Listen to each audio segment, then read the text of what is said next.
नैबे बामोनगाव एरियानि नैबे लाइमोनफोरखौ लानानै नोंथांमोना दिनै मोनसे मोजां हाबाफारि लादों मा मेसेज होगोन गिबि सेन्टाराव जोंनि गोसो गोरबोनि अननाय आरो खुलुमनाय बामोनगाव एरिया इयुथ कमिटिनि CYDP प्रग्रामनि बानजायगिरि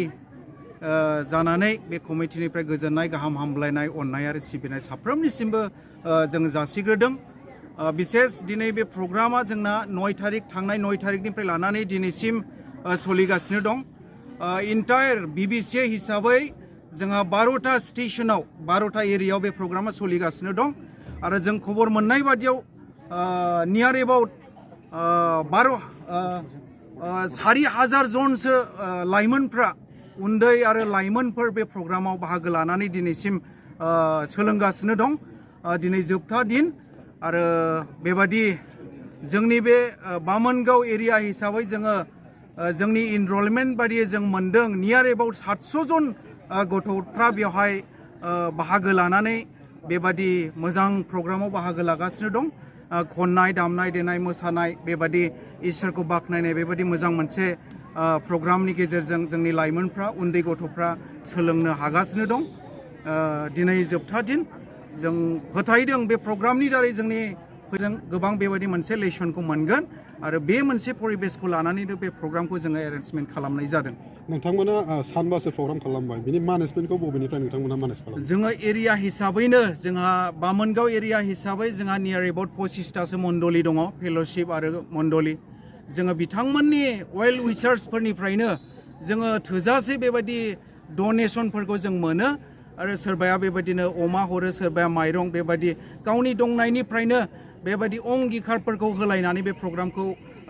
सापर्ट खालामनायाव जोंनि मण्डलीफ्रा गोबां बिहोमा होबोदों आरो बेफोर हरनायफोरजोंनो जों आग्लाय बिग्लाय जोंनि गैयाबाबो मावग्रा दांग्रा गासै भलन्टियार्सफोर क्रय ग्रुपफोर नियार एबाउट 1000-1200 सिमखौ जोङो जाहोनो हागासिनो दं आरो सानबासिम जाबाय जोङो बे प्रग्रामखौ खुंनाया खुनु उसुबिदा जायाखै बेबायदिनो जालांगासिनो दं नोंथाङा 12टासो जायगायाव जादों होननानै बुंदों नाथाय मा जायगायाव जादों नोंथाङा खोन्थानो बियो जोंना जनाइनिफ्राय लानानै जनाइ दिखियाजुलि आरो गफुर आरो आमथेखा एरिया दङ बरफोथार एरिया दं थुक्राझार एरिया दं थाइखाजरा एरिया दं क'क्राझार एरिया दं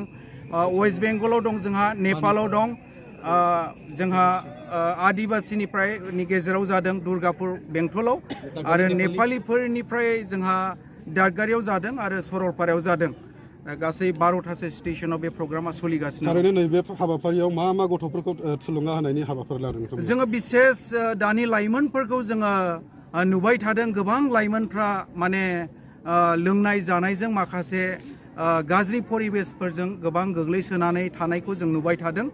बेखायनो नैबे प्रग्रामजों जोंनि लाइमोनफोरखौ माबोरैहाय मोनसे मोजां मेसेज होनो हायो मोजां फोरोंनो हायो जोङो बे प्रग्रामनि गेजेरजों जों मेसेज होदों आरो फोरोंदों आरो मोजां मास्टारफोरखौ जों लेंहरदों क्वालिफाइड मास्टारफोरखौ जों मोननो हादों आरो मोजां इसोरनि बाथ्राखौ बेबायदि फोरोंनायजों जों जोंनि लाइमोनफोरखौ लेसन होदों जे फैबाय थानाय समाव बे गाज्रि मुगायाव माबोरैहाय गसंथानानै सोलिनांगौ जों बे मेसेजखौ होगासिनो जोबनाय हाबाफारियाव नोंथांमोना रेलि खालामनो दावगादों नाथाय बे जायगानिफ्राय बबेसिम दावगालांगोन नोंथांमोना जोङो ओरैनो ससे जोङो थांगोन 1-1.5 किल'मिटारसो जोङो थांगोन आरो फैफिननानै आरो जोङो बेबायदि क्लजिं सेरेमनि दं दिनै जोबथा प्रग्राम आरो जों बेखौ गाजा गोमजायै जोंनि लाइमोनफोरखौ लानानै फैबाय थानाय उन्दै गथ'फोरखौ लानानै जों बे प्रग्रामखौ गाजा गोमजायै खालामनो बेबायदि थिरांथा लादों आथिखालनि लाइमोनफोरखौ जों धर्मआव गोसो होआखै जों नुदों माबायदि एक्टिभ जानांगौ धर्मनि सायाव बेखौनो जों मेसेज होगोन फैबाय थानाय समफ्राव जोंनि लाइमोनफ्रा जेसेबां धर्मनिफ्राय गोजानाव थांदों एसेबां नस्थ' जानाय आद्रि जानायखौ जों नुबाय थादों बेखायनो जोंनि लाइमोनफोरखौ जों मेसेज होनो सानो जोङो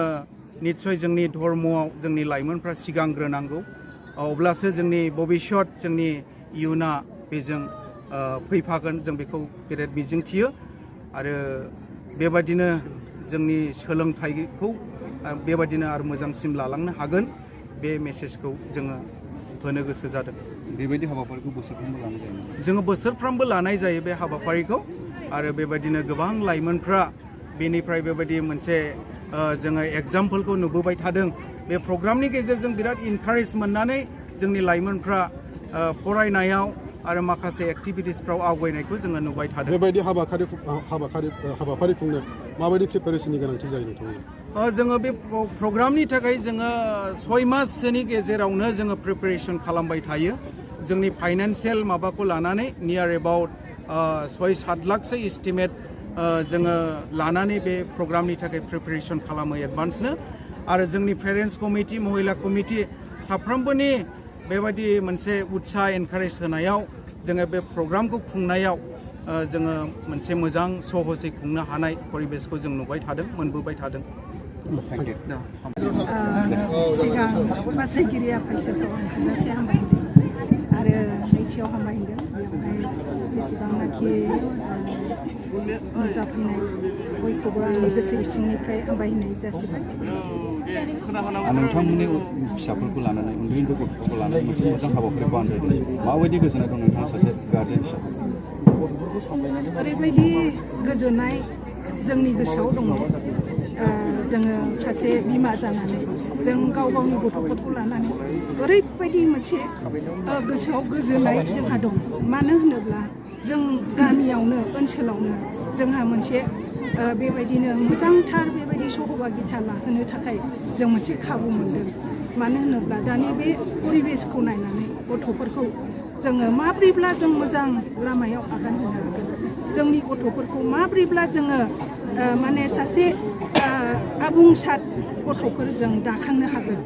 दा बेखौ लानानै जों बेबायदिनो ओनसोलावनो बेबायदि गिदिर प्रग्राम जों मोननो हानायखाय गोसोआव गोजोननाय मोनदों मानो होनोब्ला आथिखालावहाय खना खनला बेबायदिनो जानाय लोंनायफोरजों गोदोनानै थानायखौ जों नुनो मोनो ओंखायनो बे प्रग्रामनि गेजेरजों उन्दैनिफ्राय लानानै जेसेबां लाइमोनफोर जोहोलाव सिख्लाफोर दं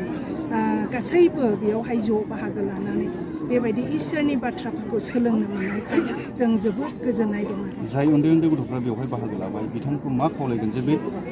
बिथोनफोरखौ लानानै इयुनाव गावनि जिउ दाफुंनायाव दावगालांनो थाखाय मा खावलायगोन औ आं बेखौनो खावलायनो हास्थायो दा उन्दैनिफ्राय लानानै जेसेबांनाखि देरबोनाय गथ'फोर बिथांमोननिसिम आंनि बे खावलायनाया बेनो जाहैबाय दा नैबे आथिखालनि परिबेसखौ नायनानै माने सिगां जों इसोरखौ सिगाङाव दोननानैहाय इसोरनि बायख'जों जों दाखांजानानै भबिष्यत जिबनावहाय जोंहा मोननै लामा दं मोनसेया इसोरनि बायख'जों दावगानाय मोनसेया समाजनि मोनसे रोंगौथिखौ लानानै दावगानाय जेब्लानाखि जोङो बेबायदि इसोरनि बायख'जों जोङो इसोरनि गियानखौ मोननो हायो अब्ला बे गथ'आ सानसेब्लाबो बियो राफुंसार गथ' जाहैगोन ओंखायनो उन्दैनिफ्राय लानानैहाय माने बेबायदि बाहागो लानायाव जाहाथे उन जायाजासे गासैबो आं बिमा बिफानिसिमबो मोनसे खावलायनाय थाबाय माने गाव गावनि गथ'फोरखौ बेबायदि इसोरनि बायख'खौ होनायजों लोगोसे आरो संसारनि रोंगौथि बेखौबो लानो थाखाय आं खावलायदों जाहाथे बिसोरो बेबायदि प्रग्रामनि गेजेरजों माने उन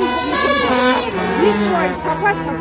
सासे मण्डलिनि लिडार जानायजों लोगोसे समाजनि लिडार जाहैगोन आं बेखौ मोनसे गिदिर मिजिंथिनाय दङ आरो